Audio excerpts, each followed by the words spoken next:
Every single day of every week, month after month, 365 days for the last 45 years straight, John Sutherland has run.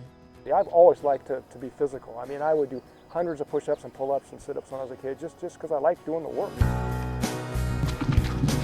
And work he has. In his prime, over 500 miles per month, 6,000 miles per year, in rain and storm, through torn tendons, ligaments, even broken bones. Explosion fracture, which is when pieces of bone are taken off. I was running on Ventura Boulevard and it was hailing and the road is cantilevered like that, and I slipped on a piece of ice and I felt this pop, and the guy next to me heard it. And he said, "What happened?" I go, "I think I broke my hip." In fact, he suffered 10 broken bones on his Ironman journey, which began back when LBJ was president, and a gallon of gas cost 35 cents.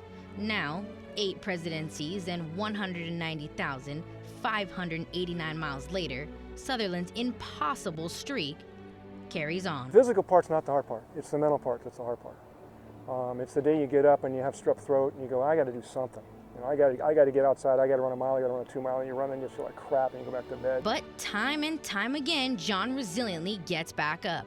For 16,561 consecutive days, stretching back to May of 1969, when his old friend and teammate Mark Covert dropped him a note sharing the new training discipline he had undertaken. I remember Mark writing me a letter saying that he'd run every day for a year. So I wrote him back, "Every day? You ran on Christmas, New Year's?" He goes, "Every day." So I thought, hey, I'm going to try that. So I did it. I did it. I ran every day for a year. It was basically just showing up for practice. I didn't think it was that big of a deal. But then when Mark got to 5 years, that's when people started paying attention a little bit. And then when he got to 10, it started turning up in the newspapers. I got third place in 1977. John following Mark, their parallel streaks became the stuff of legend. For the last 5 decades, the media has monitored their miles, and the two have become sports celebrities. And then, earlier this year, a bombshell. I got an email from Mark that he was going to stop running.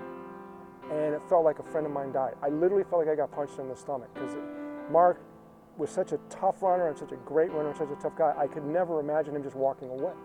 But Mark did walk away, leaving the pounding of the asphalt for his new passion, cycling. That left the road wide open for John. And 301 days later, after 45 years of chasing, John finally surpassed his old friend.